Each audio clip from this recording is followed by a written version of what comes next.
Guys, so natay kuan. Natay ginamba gabi nga gambay nga solar ba. Emergency nga para natay kuryente.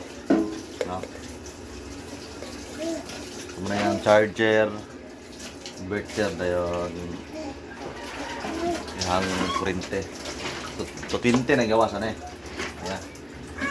Hindi ito makasaksa talaga ang charger.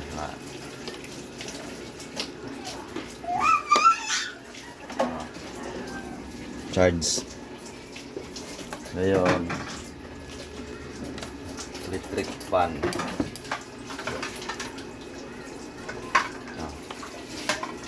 So, electric fan ako. Charge na siya. Ito yung on. Pwede rin siya sa kuan, pwede rin ang gamitin nyo battery sakyanan, battery sa sakyanan. Ayan, gamitin na rin. Tapos na siya ng kuan, burn out. Maka-charge na mo, makagamit na mo og electric fan. Sa gusto ana PM lang.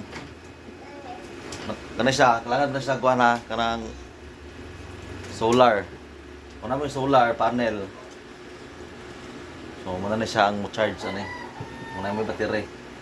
So, kana siya nga setup, wala na siya solar panel o wala po na siya battery.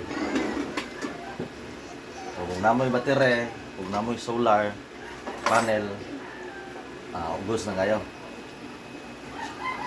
Ano mo yung libre nga kuryente. So, muna to.